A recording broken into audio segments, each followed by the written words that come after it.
Imana igufashe unyumve mu kanya gato. Ndagenda wa muntu arasomera, arangije mubwira inzozi zanje, umuntu ukundu yakomanze n'ukundu yambwiye. Arambwira ngo yego mama Domitira, uriya muntu wakomanze ku muryango w'inzu yawe ntabwo ari umuntu gusa, ni umwami Yesu. Iriya nzu yawe yanduye yuzuye umwanda kandi nuka n'umutima wawe. Rero buriya bucafu bwose n'ibyaha byuzuye muri wowe. Ndavuga uvuze iki wa mutindi? Jewe ndi umukristo 100%. Narabatijwe ndazabitishwa. Mfite byose. Niyo nkoze ibyaha nzaje kwa padiri. Arambwira ngo Imana ntizireba nk'abantu. Ibyahishuwe 3:20. Bibiri iravuga ngo dore mpagaze ku rugi ndakomanga. Sema amen. Ngo umuntu niyumva iki? Ijwi ryanje agakingura. Nzagira nte? Ninjire sangire nawe naje. Icampi ryo jambo rikagera muri wowe. Imana iguhereze umugisha. Ngo arangize ndamubwira uturi igipfu, jewe namaze gukizwa kuva kera. Nisubirira mu rugo ariko mbabaye. Imana ntiza yihutiraho ngo idakererwa. Amina. Subira mu rugo ariko Imana inteza ikintu cy'agahinda. Kubera iki inzu yanje? Ndakubura, ndategura, noza ibintu, inkongoro ndasiga ingwa, shaka kugira neza kugira ngo inzu yanje ibe neza. Uongo mtupu mama. Ariko amahoro arabura mu mutima wanje. Ndavuga niki nakora kugira ngo Imana yumve imbwira icyo ishaka kumbwira. Tangira gusenga, nzana ishapure ndasenga biranga, nja mu cyumba ndasenga biranga, inshuro 3 ishapure nkayimara kayigarukamwo biranga, amahoro arabura. Ariko hari icyo Imana yashakaga mu buzima bwaje. Icambu uyu mugoroba wa none ukumva ijwi rikomanga mu buzima bwa buri munsi bwawe. Ndagenda ndasenga ariko mu gusenga nuzuye umwuka wera, ndi umugatulika 100%, nambaye byose. Ariko umwuka arambwira ngo haguruka uje kwihana ibyaha byawe kandi ubireke.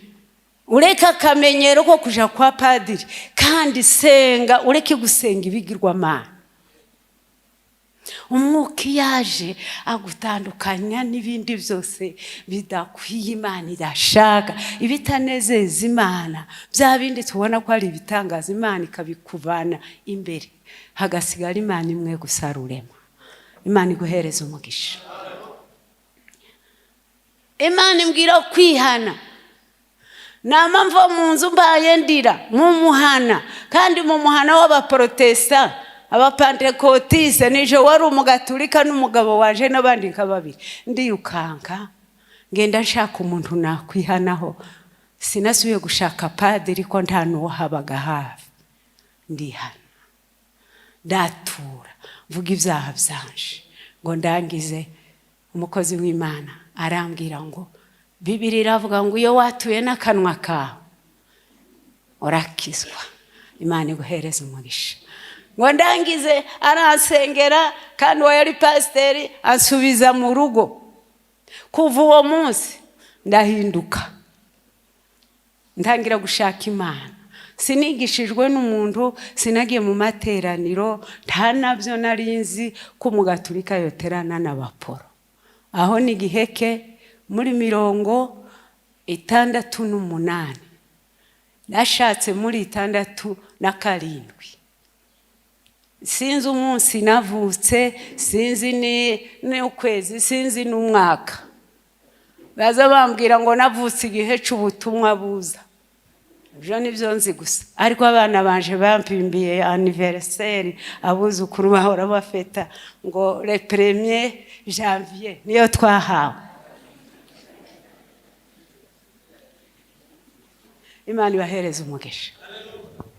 Nama nkomeza sinasubiye gukunda ibintu byo mu murima, sinakunze imirimo, sinakunze ibintu, mpinduka ikirara cyo mu mwuka. Ngaje gusenga bukira bugaca, abantu bakanshakisha, abantu baravuga, abantu babona asaga. Ariko muri icyo gihe nari hafi y'Imana. Imana ikavuga nkumva. Imana yantuma nkagenda. Narantaragira iyindi myumvire. Nari naturere nkuko muzo muvuga mu Gifaransa. Imana ivanaho mu ishamba irambwira ngo ikintu kiza kikuzana buri munsi niki ndashaka gukizwa, ati warakijijwe, niki kintu ushaka, nkavuga bakavuga ati byo navyo nivyo, ariko niki ushaka kiza kikwiriza. Kamubwira ngo nugukizwa no kuzoja mu ijuru, bizabyanje gutubibabarira, ati ngwino rero nkujane. Aranjana iminsi 3 mbere yuko mfa. Aranjana arambwira ngo hari ico nshaka gukora, kandi mbere yuko ugira ico uhabwa mu byo usaba, ndakujana nanje ukora ico nshaka. Twagendanye n'Imana bene da. Amen. Ibyo tubabwira si ibyo dusoma muri Bibiliya gusa, twagendanye n'Imana. Niyo mpamvu mubona umuntu akorera Imana afite imyaka 16 ukazarangiza imyaka 70, 8, uhaye ugenda ukumbagurika, nuko hari ico wamenye. Umuntu ajana muri ba murere. Muri murere yatangiye keri wacu 68 murere yari iriho. Ndagenda jana n'uwo muntu, tugenda tuganira tuvugana. Twashika handi akambwira tugire gutya, twagera handi akambwira tugire gutya. Turagenda tugera muri ba murere. Arambwira ngo ubabwire ko waje kubabwira ubutumwa bwiza. Ndamubwira nta rurimi nzi. Arambwira ngo ivyo si vyawe, sizi uko bazabigisha, ngo nta kibazo, nta nzira nzi, ngo ndayikwereka. Ndemera turagenda. Ivyo twakoze aho hantu sinakubwira ngo twakoze ibi. Barambwiye ngo mpaguruke mvuga ubutumwa, ntazi uko baza bavuga ubutumwa. Ngiye guhaguruka ndarira, ntazi ico ngiye kuvuga. Ariko ngo mpaguruke mbona wa muntu ampagaze iruhande, aravuga ubutumwa, abantu barakizwa. Jewe nihagarariye, ibo bakabona wa muntu, ariko bakambona ntibabone wa muntu, nanje nkabona wa muntu ari uhaye uvuga. Imana iragukeneye. Amen. Turigisha turarangiza, tuja mu basoda, turigisha turarangiza. Reka ndangirizaho ndeke kuvuga birebire. Turagaruka tugeze mu nzira, arambwira ngo taha usubira harya wari kusengera, ubwira Imana ko narangije umurimo, amaze usubire mu rugo. Ndamubwira tutaratandukana, ndakubaza ibintu bibiri. Imana ni nk'umuntu. Amen. Bibiliya navuga ngo yaje mubi, aza nk'umuntu, avuka mu nda y'umugore. Sema amen. Araza yari kumanuka akaza neza nk'umuravya akadushikaho, ariko yaciye mu nda y'umugore kugira ngo ijambo ry'Imana risohore. Sema haleluya. Aca bugufi aza mu nda y'umugore kugira ngo ashikire umwana w'umuntu atamwiyoberanyaho, akavuga ngo wenda n'umuzimu cange n'ikindi kintu, ariko aca mu mugore araza gushikaho ijambo ry'Imana risohore ngo tureme umuntu mu shusho yacu. Nimba Imana yarakuremye hari impamvu, ugomba guhagarara mu cimbo c'Imana. Sema amen. Bwira mwene so ngo uri inzira y'Imana gucamo. Amen. Uri inzira, aho uzaza ugenda hose, naho uzaba uri mu mafuti, uzuvuga ngo ndi inzira y'Imana, kugira ngo igere ku wundi muntu igomba kugucamo. Niyo twasenze dufite ibibazo, kugira ngo Imana idusubize zinyura mu muntu, wa muntu akaza kukugeraho, akabigisubiza cy'ibibazo byawe. Dukomere Imana amashyi. Imana ibahereze umugisha. amen. Ndamubaza ko wanjanye ngo tugende tuje kuvuga ubutumwa nkaba ntavuze kubera iki wanjanye. Arambwira none nari kugenda batambona bakanyumva gute. Nari ngombwa ngo tujane bakubone amaze banyumve. Kundi Imana. Ndavuga ko none nageze iriya bakankubita cyane kubera ko utankijije. Aravuga ngo none niba bagukubise bakwishe si wewe ule.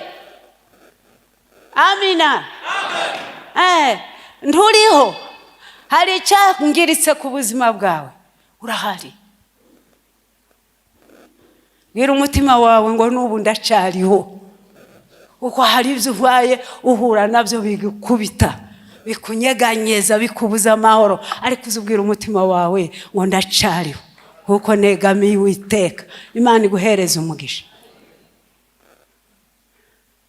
Ndamubwira urakoze, uracyariho. Arambwira ngo genda uje gusenga usubire harya ubwira Imana ngo narangije ico wantumye nawe kora mu buzima bwanje ibyo nagusabye. Ibyo nasabye Imana ntabyo nkubwira. Ndagaruka nja gusenga. Ikintu kimwe yambwiye ibanga, amagambo byose inzira twagiye n'urugendo twakoze n'imirimo twakoze tubivuge, kuzageza umunsi nzakubwira kuzavuga iby'uru rugendo. Imana iri kubguhamagara, yabitarashitse ubutumwa muri wowe kera ukaba wabadutse. Cyo gituma abantu tutari mu gushika ku masezerano yacu. Iyo twagiye tukavuga amasezerano atarashika hari intambara yewe. Imana yaravuze ntiyashikije. Abantu zibahanuye ibinyoma. No. Hari ikiriho gishobora gutuma ubuhanuzi bwawe butuzura vuba. Yosefu yamaze imyaka ingana gute? Kubera ko yavuze isezerano ryiwe n'Imana. Abantu barahaguruka, ingabo za Satani baramurwanya. Reba inzira yose yanyuze. Kuko yamaze ntiyabitse ibanga, akomeza kuvuga ivy'Imana yamweretse, imiba, inyenyeri, abantu bazamunamira, bene se amasezerano kugira ngo asohore nuko yayavuze mbere. Nico cyatumye atinda. Zubika ibanga rirakenewe. Isezerano rigomba kurwanya, ariko iyo waribitse ukarihagararaho iherezo rirashika. Imana iguhereza umugisha. Darangije ubutumwa bwanje bwihamagarwa, reka mbakumbuza ijuru gatoya. Ngeze muhira abagatulika barandwanya bavuga ko nakiri imyuka mibi, abaporo bavuga ko nakiri imyuka mibi, nta mugatulika uza wuzuzwa umwuka. Abagatulika bati nta mwuka ubaho, umwuka yabaye mu bantu cagihe umwuka yururutse. Ibyo bindi byose ni ibinyoma. Ibyo ukora byose ntaco Imana kirimo. Tugomba kugusengera tugaguha n'amazi y'imigisha, hanyuma ukababarirwa ibyaha byawe tukagusubiza mu rusengero. Ndavuga je nta mwuka mubi mfite, nta nubwo nkeneye amazi y'imigisha, kuko nakiriye ni munini kuruta amazi y'imigisha. Ntaco nkeneye mu buzima bwanyu kunkorera. Baranyirukana mu rusengero, banyirukana n'umugabo wanje kandi nawe afite ibyo bibazo. Burya umugabo n'umugore ni umubiri umwe. Nubwo ubu ngubu mwabihinduye bikaba byamaze guhinduka dobwe, ariko kera umugabo n'umugore ni umubiri umwe. Umugabo wanje baramwirukana nawe mu rusengero agenda babaye, ariko nta kwagira. Turagenda tuja mu baporo, bati mubatizwe, tubatizwa kabiri, kandi kubatizwa kabiri ari icyaha. Turabananira, baratwirukana, tubura aho tuba naho tuje, ariko twigira inama yo gusenga. Ubwenge buva mu ijuru n'ubwenge bwiza.